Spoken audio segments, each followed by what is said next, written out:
Bem, bom dia.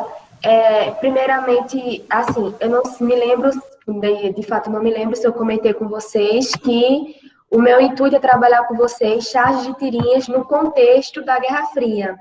Então, vocês podem estar se perguntando, ela só está dando conteúdo, cadê a explicação com as tirinhas, só está expondo elas? É porque, para a gente interpretar uma tirinha, a gente tem que saber o conteúdo que ela fala.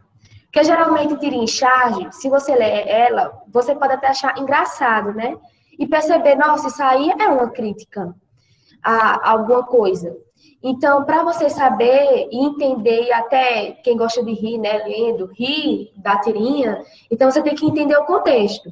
E eu estou tentando ao máximo reduzir, porque Guerra Fria é muitos anos e muitas guerras em um período só, e guerras pequenas que não duram nem 2, 3 anos, e tem que resumir, vou tentando resumir para entender, para vocês entenderem o principal. Esse conteúdo pode ficar para Enem, vestibular também, porque geralmente eles pedem uma ou duas questões, é difícil eles não pedirem. Pode ser que não use tirinha nesse conteúdo específico, mas geralmente você nunca vê uma prova de Enem que não tem alguma tirinha. Então, isso já pode ajudar vocês, né? Então, continuando o contexto da Guerra Fria, aquela guerra entre Estados Unidos e União Soviética, em que eles queriam se tornar a primeira potência, já que só tinha espaço para um país. Então, eles estavam disputando, e aí teve várias guerras, eles se aliaram com outros países, desde que os países seguissem o sistema econômico deles. Enfim, vamos continuando aqui. Revolução Chinesa. Vou meio que dar um resumo bem geral. A China, ela teve esse líder aí, Mao Tse-tung, não sei se pronuncia assim. Esse líder, ele foi considerado um ditador, um dos piores ditadores da história. Por quê? Esse líder, ele surgiu no poder com ideais muito bons. Ele queria impulsionar a China para que ela fosse um país melhor, modernizado, que todo mundo participasse desse processo, quem trabalhasse na zona rural iria se dedicar à melhoria de produção da zona rural, e quem era da cidade, os intelectuais, iriam se dedicar à industrialização. Mas aí o que é que acontece? Esse líder, ele meio que teve um ideal bom, mas ele não soube colocar esse ideal da forma correta. Como ele não começou, ele não entendia nada do campo, e ele ditava como é que tinha até que plantar, construiu meio que colônias para abrigar os povos que ele escolheu para trabalhar lá. E como ele não tinha muito entendimento de plantação, a tendência era não ser uma colheita do jeito que ele queria. E aí começou a causar essa insatisfação por parte do povo da zona rural, sem contar da parte da indústria, que ele começou a criar muitas indústrias, e a indústria, geralmente ela solta aquele ar poluído, e meio que começou a tanto explorar as pessoas a trabalhar mais. E outra, que ele foi abriu pensando que estava fazendo uma coisa boa, uma política boa. Ele pegou e abriu meio que um chat, né? Atualmente seria um chat, né? Basicamente, que seria o quê? Quem tivesse achando ruim alguma coisa do governo dele, era para ir lá e falar, né? E aí muitas pessoas fizeram isso.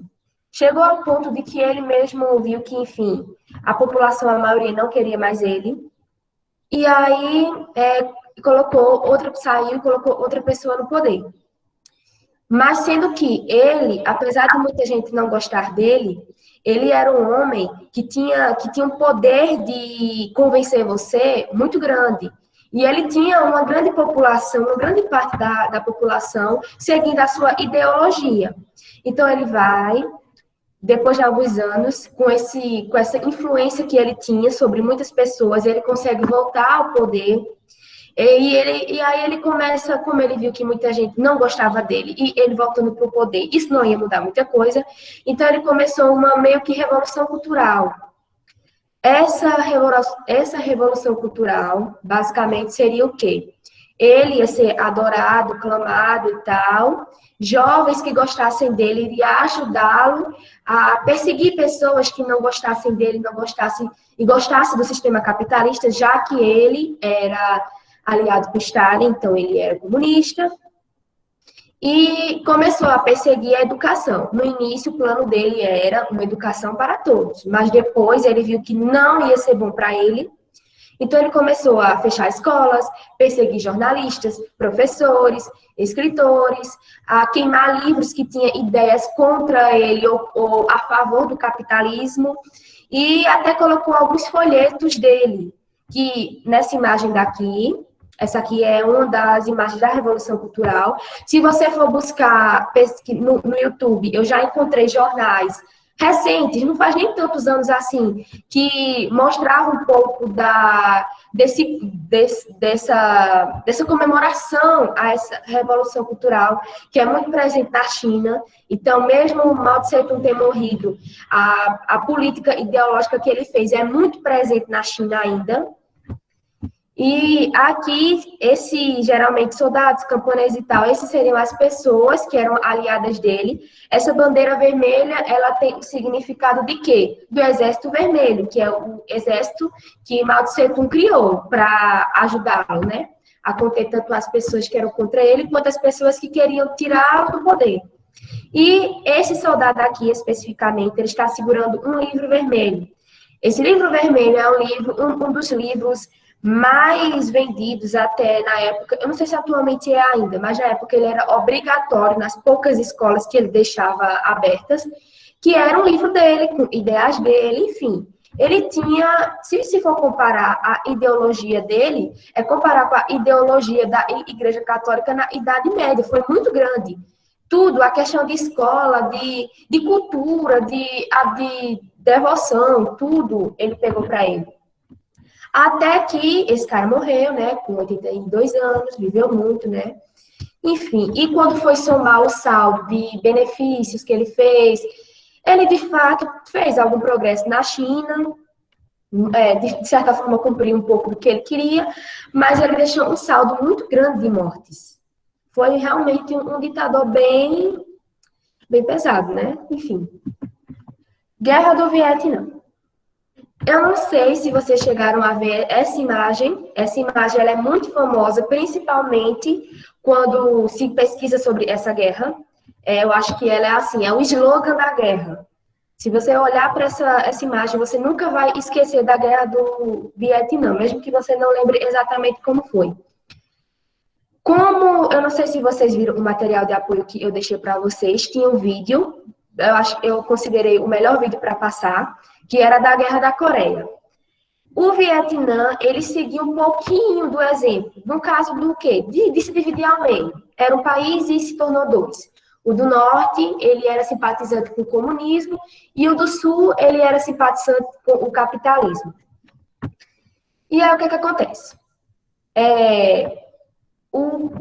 As pessoas, os Vietcongs, que são os soldados do norte, eles queriam unificar o país, eles não iriam unificar para deixar a outra metade do país capitalista, é claro que eles iam tomar todo o território para deixar ele todinho comunista, e aí ele faz o quê?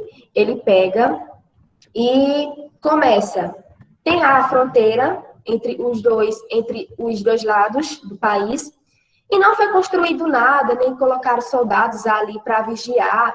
Então, eles aproveitaram essa oportunidade e enviaram Vietcongs para o sul. Vietcongs é aqueles soldados a favor do norte. E começaram a colocar infiltrados lá dentro. Quando já tinha uma quantidade boa, eles começaram a lutar dentro do sul. Então, assim, essa guerra, ela não é tipo... Não é basicamente tomar território, mas a maioria dos anos, ao decorrer dessa guerra, não foi toma uma parte do norte, toma uma parte do sul. Não, o sul tentando se defender do norte, já que o norte já estava lá dentro do seu território e não podia deixar que ele conquistasse o país inteiro. Então, eles não podiam tomar o norte primeiro. Primeiro, eles tinham que se defender e garantir o seu território. E aí, como o Sul ele era aliado do capitalista, os Estados Unidos ele não entrou diretamente na guerra, não. Ele mandou algum apoio, mandou conselheiros militares, mas eles não mandavam soldados para a guerra. Sendo que chegou num ponto em que ele estava vendo, chegou no ponto de que os Estados Unidos perceberam que tinha que tomar uma atitude de entrar na guerra. Quando eles perceberam isso? Quando um navio foi atacado por um torpedo enviado pelo Vietnã do Norte. Quando isso aconteceu, Estados Unidos disse, não, já chega, não vou ser mais tão, não vou ficar lá pelo camarote, eu vou entrar de frente, vou mandar soldado, vou fazer tudo para tirar esse povo de lá. A tática deles foi, já que já tinha inimigos infiltrados no seu território, ele iria o quê? Ele iria pegar, iria investir principalmente nas forças aéreas, aviões e tal, e iria bombardear os cantos que ele tinha certeza que ali tinha pessoas do norte, guerreando ali. Aí o quê? O povo do norte teimoso se bombardeava hoje mesmo eles já estavam construindo novamente aquele território que foi bombardeado. E aí, né, ele viu que não ia ter muita solução, mas tinha que continuar, porque isso era uma forma de barrar, e começou a enviar soldados, tanto do próprio país quanto de outros países aliados. Lembra daquela aliança que eu falei que se os Estados Unidos precisassem de soldados, a OTAN, se eu não me engano, os outros países teriam que enviar os soldados que os Estados Unidos pedissem. Então, pronto, chegou essa hora e começou tanto soldados do país dos Estados Unidos quanto de outros países aliados a ele a mandar para lá, para guerrear. Além de estar com a guerra no céu, né, com os bombardeios, ia estar fixo com os soldados. Sendo que os vietnãs, eles tinham uma vantagem, outra vantagem, que seria o quê? Que seria, ele conhecia o território, e geralmente o território era uma mata, era um matagal. Então, tem a questão das árvores muito densas, que bloqueava a visão, da terra em si, que poderia se cavar armadilhas, até no caso de bichos venenosos, que eles não sabiam quantos tinham, onde mais ou menos poderia estar, se era venenoso ou não. Então, eles se aproveitaram disso e nessa questão eles também ficaram melhores que os Estados Unidos, a União Soviética, porque os vietnãs do norte, eles aproveitavam essas melhorias da mata a seu favor e conseguiam conter o avanço dos soldados dos Estados Unidos.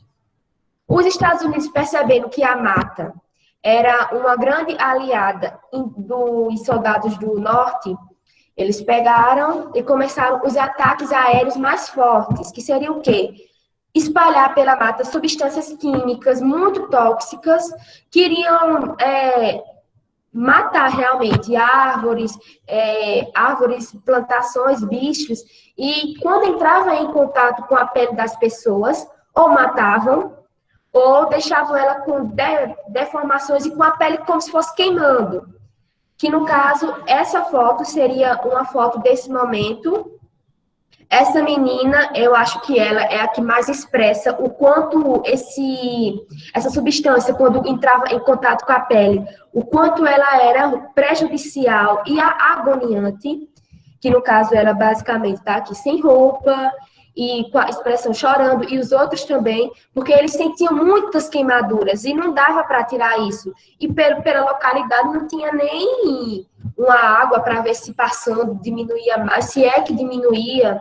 Enfim, como essa guerra foi ficando mais forte, e o Vietnã do Norte ele estava ganhando em comparação aos Estados Unidos, os Estados Unidos enviava soldados, jogava gases tóxicos, bombardeava, mas mesmo assim ainda não estava numa posição melhor de vencer se comparado ao Vietnã do Norte. Com esses ataques químicos E a questão de enviar muitos soldados e poucos voltarem vivos, a maioria eram mortos, a própria população dos Estados Unidos começaram a ficar, tipo, para que essa guerra? Você só está enviando soldados, não está tendo nenhuma vantagem para vencer, eu estou perdendo meu marido, meu filho, meus parentes, meus amigos, e ainda eu vejo essa questão desses ataques, que isso aí gerou muitas manifestações contra esses tipos de ataque. E claro que o comunismo aproveitou desses ataques para fazer propaganda a seu favor, né? Então, se não já estava bom para os Estados Unidos, piorou ainda mais, né? Porque além da pressão da população querendo que ele saísse da guerra, além da pressão de si mesmo, de que estava vendo que não ia vencer, o que não ia ser bom para ele, ainda tinha qualquer errinho ou atitude que prejudicasse o povo, o comunismo ia lá e usava isso a seu favor. Então, eles se reuniu os Estados Unidos com a União Soviética, assinaram o Acordo de Paris. Nesse Acordo de Paris, eles prometiam que iam cessar fogo, que ia parar, que cada um ficasse com a sua partezinha lá, mandando nela, não se intrometesse na outra, e que eles não iriam estar entrando diretamente na guerra. Eles iriam ajudar o povo de lá com o que precisasse, mas não ia mandar soldados e nem ia fazer nada por conta própria. Era agora eles lá que defendessem o seu território, ninguém ia mais perturbar ninguém. Sendo que 2 anos depois, os Estados Unidos disseram, não vou ajudar mais não, isso aí é perca de tempo. Então, quando os comunistas viram isso, eles aproveitaram para dar um golpe de Estado, tomar o território do Sul e aí unificou o país. Com a unificação do país, ajudou para outros países vizinhos pegarem também o sistema comunista, né? Coisa que os Estados Unidos já guerreou para ver se contia e não espalhava, mas estava espalhando, né? Enfim, resumindo é isso. Guerra do Vietnã. Vamos chegar finalmente ao fim do conteúdo. Com o quê? Morte de Stalin e queda do Muro de Berlim. A morte de Stalin foi a principal influência que começou a realmente ir enfraquecendo cada vez mais rápido o sistema comunista. Porque o quê? A União Soviética, ela era o país modelo.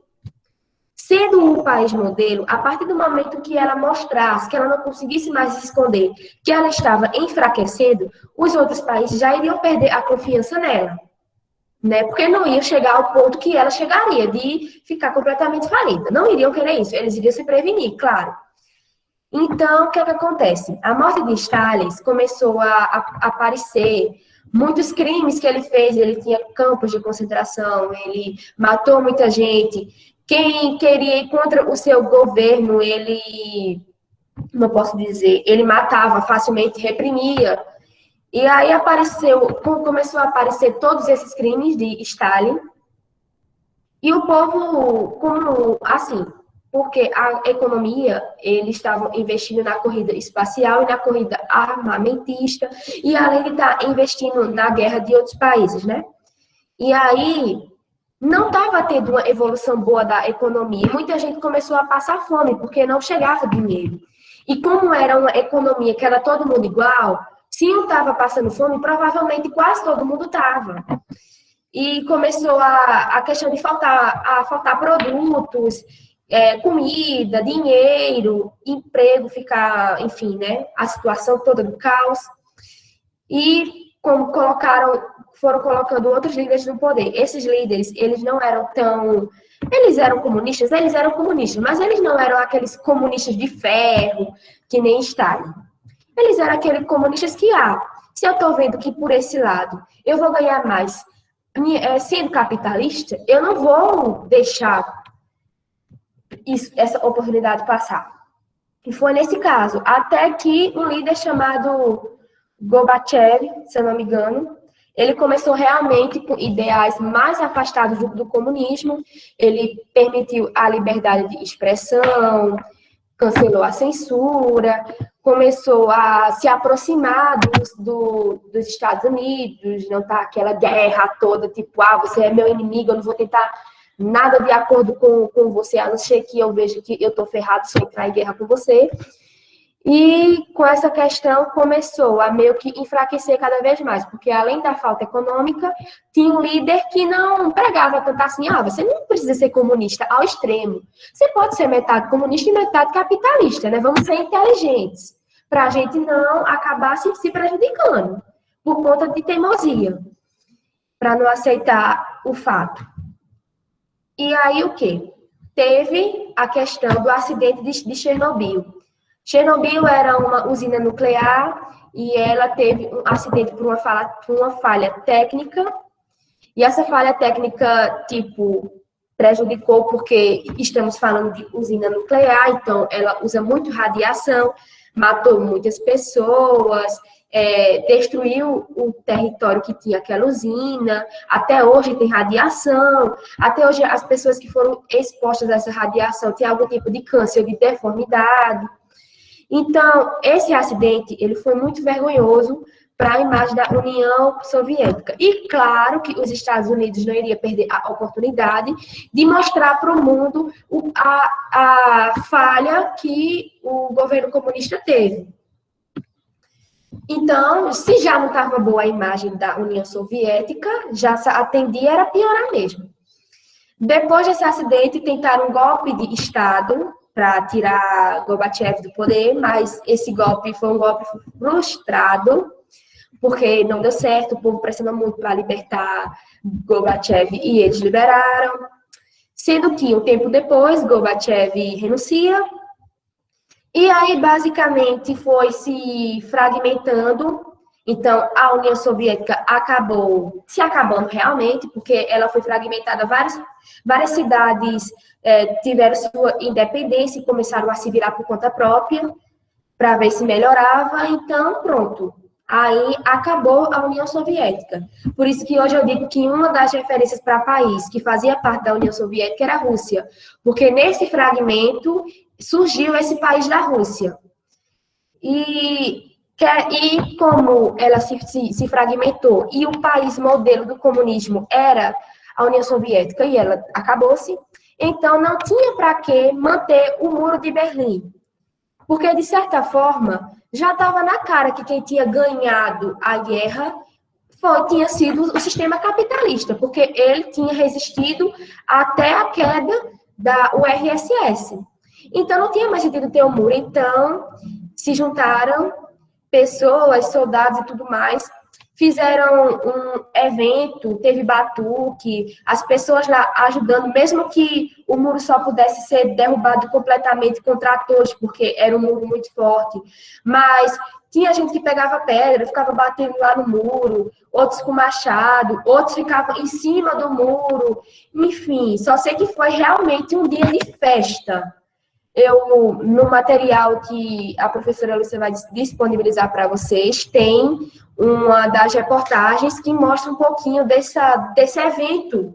Que isso foi um evento, né? A queda do muro foi um marco histórico muito grande, porque além de marcar o fim da Guerra Fria, ainda marca o vencedor dos Estados Unidos, aí a partir daí ele é a potência mundial, que até hoje ninguém tirou ele de lá ainda, né? Apesar da China estar tentando tomar esse status de poder que os Estados Unidos têm. E o sistema dele, econômico capitalista, é o mais predominante em todo o mundo, né? É difícil você ver um país comunista. Tem. Às vezes nem tanto país. Alguma cidade daquele país.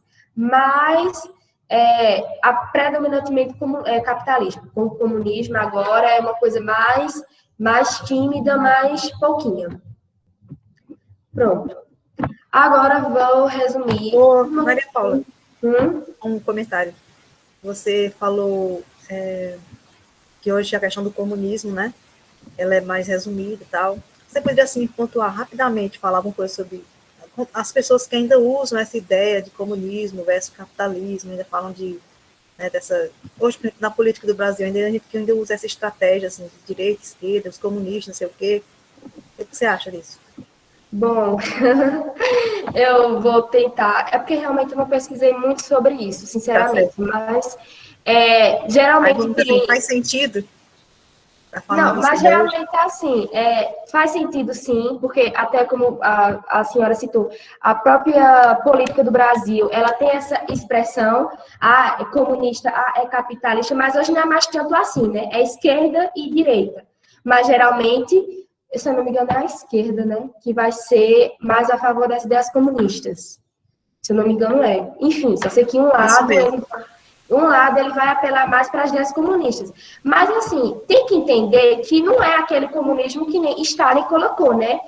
É um comunismo é realmente comunismo, porque comunismo, ele é aquela questão de igualdade, mas, assim, as pessoas que têm um status mais elevado, ela tende a não ser igual às outras que, tipo, um camponês, ele não vai ter o mesmo status que tem um líder do comunismo.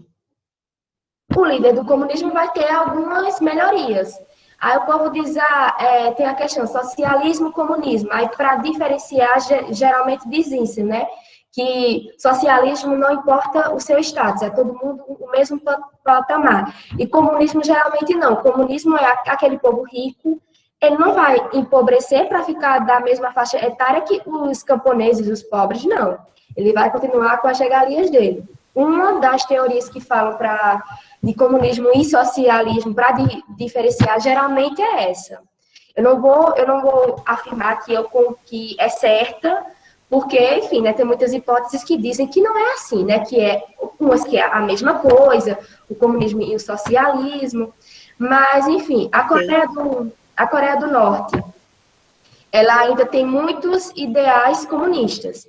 Ela é um país muito fechado e geralmente tem essa questão de a população mais pobre, ela tem aquela igualdade. Então, você não pode ter um carro, você não pode morar na grande capital, enfim. Se vocês pesquisarem, vocês vão achar. Tem algumas cidades da China que ainda mantém esse sistema comunista. Então, assim, não sumiu completamente. Não é igual a antes, que realmente seguia-se a ferro. Tem países que é metade capitalista, metade comunista, mas ainda existe. Não sumiu completamente, né? Tá bom, querida, obrigada. Pronto. Aí vamos lá. Como eu quero trabalhar com vocês, né, na questão de tirinhas no ensino da Guerra Fria. Por que tirinhas no ensino de Guerra Fria? Por quê? As tirinhas, elas têm um contexto, como eu já tinha falado, e esse contexto, ele pega um momento histórico qualquer um, e aí cria-se fazendo uma crítica. E até tem um pouco de humor. Eu, na aula passada, coloquei mais charges, né? Nessa, eu queria colocar mais tirinhas. Então, vamos lá. Uma das técnicas, primeiro, como aqui não tem exercício, porque geralmente o povo gosta de quê? Olhar o enunciado do exercício e pega e, quando vê, não sei o que a gente geralmente diz indiretamente ou diretamente o contexto que aquela tirinha está falando, né? Aí não sei o que, por exemplo, não sei o que é do período da Guerra Fria. Então, você já pode saber, já de cara, que essa tirinha, ela vai falar sobre a Guerra Fria. Até por minha fala, se eu estou trabalhando a Guerra Fria e eu trago uma tirinha para vocês, mesmo que vocês tenham preguiça de olhar ou de ler, vocês vão dizer, se essa tirinha está aqui, então essa tirinha tem a ver com Guerra Fria. Caso contrário, ela não estaria aqui. Então, essa já seria uma forma de se situar o contexto. Eu tenho que buscar meu conhecimento que eu tenho sobre a Guerra Fria para entender. No caso, o quê? Quem é essa menina? Mafalda. Quem é o criador dela? Quino. Quino, ele é muito famoso e ele estava vivo nesse período da Guerra Fria. E por ele ser da origem argentina, lá geralmente tinha uma boa repercussão, né? Sobre. Então, mas mesmo que vocês não soubessem quem era o autor e não quisessem pesquisar sobre a história dele para tentar entender a tirinha que ele fez, mas tudo bem, você já sabe que o período da tirinha é sobre Guerra Fria. Aí nós vamos olhar para as imagens. As imagens é o quê? Um pai ou uma pessoa mais velha, homem, e uma menininha conversando. Dá para ver que eles não estão discutindo, né, diretamente. Aí nós vamos realizar a leitura. Mas, Mafalda, mesmo que eu explicasse o problema do Vietnã, você não iria entender. A menina, claro, eu sou uma boba mesmo. E o pai fala, não é que você seja boba, mas não é assunto de criança. Ah, não? Não. E se você me explicasse sem as partes pornográficas? Então, quando a gente realiza a leitura, a gente vê que o quê? A imagem não tem muito o que analisar, né? Tem que focar mais o quê? Na fala deles. É poucas coisas para ler, mesmo que não goste de ler, enfim. Acho que até pela curiosidade da imagem tende a ler, mesmo que preguiçosamente. E aí tem o quê? Aqui já está de cara que o quê? Está falando sobre a guerra do Vietnã, que o pai já diz praticamente, mesmo se a questão, o enunciado dela não dissesse que era uma guerra do Vietnã que estavam comentando, mas na tirinha você já iria saber. E aí vem o quê? A menina é curiosa.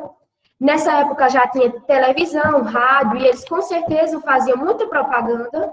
Então falava dessa questão da guerra, falava como é que estava a situação. E aí vem o quê? O pai, ele ainda com aquele pensamento de que a criança, mesmo tendo alguns meios de comunicação que iriam lhe trazer notícias que não eram do interesse da sua idade, não era uma preocupação para ela agora, de ela saber e entender essa guerra, mas ela escutou, ficou curiosa e foi perguntar para o pai.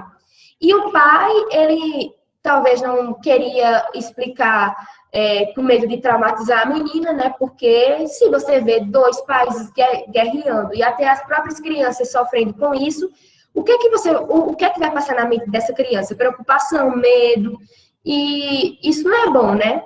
Para o desenvolvimento da criança. Então, o quê? Ele vai e diz que não é assunto de criança, que criança não é para se envolver nesses assuntos. E ela pensa que é o quê? Que vai ter alguma parte que é proibido para a idade dela. Proibido legalmente, que seria o quê? Alguma parte pornográfica. E ela pensou que tinha isso aí. Aí vai que ela fala essa pergunta. E se você me explicasse as partes pornográficas? Então, o quê? O que você iria interpretar dessa tirinha? Você teria que entender um pouco a guerra do Vietnã, porque a questão não vai lhe perguntar de que guerra a tirinha está falando. E se perguntar, não vai perguntar só isso, vai perguntar alguma característica, algum símbolo da guerra, ou comentar sobre alguma foto que tiraram e tal, enfim, alguma tática de guerra. Então, não vai perguntar uma coisa simples, principalmente a Enem. Enem ele vai elaborar na hora de perguntar, apesar de uma tirinha ser uma coisa fácil, assim, tecnicamente mais fácil que um texto enorme, para ler e interpretar. Vamos para a próxima. Tirinha 2. Seria o quê? O pai, voltando do trabalho, pela imagem, você percebe que ele está cansado por essas expressãozinhas na cara. Tá vendo que até um mínimo do mínimo de expressão é importante você dar uma olhadinha mais atentamente. Com uma bolsa que identifica que ele está voltando do trabalho, pela bolsa e pela roupa. E algumas pessoas atrás que a pessoa vai pensar o quê? Que ele está na rua, porque pessoas andando para lá e para cá, tomando direções diferentes. Então, ele está em um lugar ao ar livre, na rua. Então, ele fala o quê? Maldito dia, com o mau humor do chefe e aquela droga de balanço, estou explodindo. Aí vem aqui esse próximo quadrinho, que para você interpretar uma tirinha, já que tem mais de um quadrinho, você tem que ler na ordem para poder entender melhor. Aí ele chega aqui, como tem uma porta, ele está pegando a chave, a gente entende que é a casa dele. Então vem aqui. Ainda bem que a gente chega em casa e esquece o mundo. Ele vai, entra em casa, a mulher dele, no caso, vai, abraça ele, e a cara dele não tá uma cara feliz, tá uma cara preocupado. Não muda muito da cara que ele estava aqui no início, e muda muito da cara que ele estava aqui feliz, que ele estava pensando que, eu vou entrar em casa, eu vou me esquecer um pouco dos problemas do mundo. E aí, Mafalda vem com essa pergunta. Estava te esperando, papai. Quero que você me explique que história é essa do Vietnã. Depois aparece o último. Não é mais o pai, não tem mais Mafalda, mas tem a mãe de Mafalda. Tem aqui esse cartazinho, que, se vocês olharem, esse remédio é muito semelhante a esse que o doutor está segurando, ou doutor ou farmacêutico, mas a gente sabe que ele está em uma farmácia, porque tem essa propaganda de remédio, ele está segurando o remédio, tem aqui a balança, tem aqui o que a gente subentende que é um armário cheio de vidrinhos de remédios, e pela voz dele, que fala: dê a ele 15 gotas numa xícara de chá de erva doce bem forte. Se não passar, volte a falar comigo. Aqui está em inglês. Inglês, ou enfim, não está no idioma português, mas dá para entender. Nervos, nerve calmo. Quer dizer o quê? Acalmar os nervos. Então, é o quê? Um calmante. Então, por que que a mãe, ela teve que ir no farmacêutico comprar um calmante? Porque o quê? Mafalda, na trilha anterior, estava esperando o pai para saber mais da história do Vietnã, e ele já estava sobrecarregado com o trabalho, com as preocupações, e ali foi o ápice. Ele teve que ir para o remédio, porque ele estava com muita preocupação e não conseguia mais descansar, acalmar-se. Aí vamos para a terceira tirinha, que seria outra, mas não vai ter muito a ver com a guerra do Vietnã. Aqui temos, dá para perceber pela grama e pelo céu que eles estão ao ar livre, uma pracinha ou algum cantinho mais bonitinho, tipo o Parque Euclides poderia ser também, né? Assim, um canto mais ao ar livre, que dá para se sentar, para caminhar e tal. E aí vem aqui a menina falando, pelo esse balão, a gente subentende que se ela está ligada à Mafalda, é porque ela fala de Mafalda. Tenho que fazer minha lição de casa. Esse menino, ele fala, tenho que fazer uma entrega. Essa outra menininha de cabelo louro, ela fala, e eu tenho que ver meu programa de TV. Próximo quadrinho. Mafalda fala, então acho que só dá tempo de brincar de guerra nuclear, não é? E os dois respondem, é. E depois vem o quê?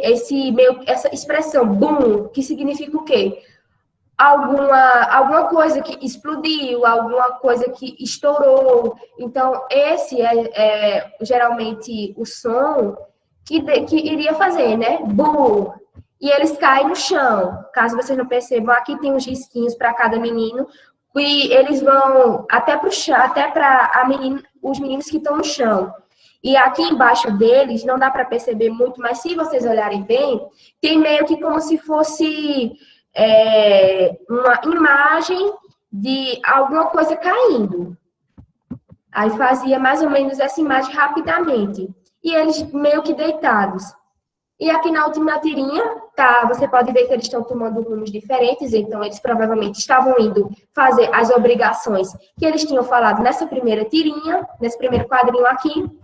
E Mafalda pensa, porque esse quadrinho, com essa fala, não tá igual a essa que tem esse negocinho, ela tá com bolinhas. Geralmente, quando tá assim, com bolinhas, para chegar ao balãozinho de fala, é porque ela não tá falando, ela tá pensando consigo mesma. E ela fala, esta vida moderna existe brincadeiras cada vez mais curtas. Então, você percebe o quê? Que é uma referência a uma guerra nuclear. Então, a guerra nuclear, qual é o símbolo, o que mais, que você, quando fala, você já se lembra? Das bombas. Das bombas explodindo, de hidrogênio e etc. Então, essa brincadeira deles, eles consideram isso uma brincadeira, porque de tanto falar da ameaça que soltou, que a União Soviética testou uma bomba, os Estados Unidos vai e testa outra bomba. Então, pela ameaça nuclear, as crianças tendem a brincar com situações da vida. Brincar de mamãe e filhinha, porque no futuro vai que queira ser mãe ou pai, e aí vai ter que ter um filho para criar, de escolinha, porque você vai ter que ir na escola. Então, isso é uma situação do dia transformada em brincadeira. O risco de uma bomba nuclear cair, e no caso, como eles queriam brincar, mas de forma mais rápida, então vamos brincar de guerra nuclear, porque o quê? Só é soltar a bomba, todo mundo cai e morre ou fica ferido, e pronto, acabou-se a brincadeira. Não é, convenhamos que não é uma brincadeira engraçada e nem muito boa, né? Mas eram, como diz na perspectiva do pensamento de Mafalda aqui nessa tirinha, era uma brincadeira muito curta e não tinha trabalho. Isso era fingir que uma bomba estava caindo em cima deles. Pronto, é isso. Espero que vocês... Ah, sim, outra coisa que eu esqueci. Vocês devem estar se perguntando, por que ela colocou esse slide com essas coisinhas frufru aqui embaixo? Não tão frufru assim, né? Porque aqui temos uma árvore praticamente desmatada. Mas por que eu coloquei isso? Porque como as guerras que eu comentei, a Revolução Chinesa e a Guerra do Vietnã, tem um contexto nessa questão de mata, e as tirinhas também de ar livre, do verde, da natureza e tal.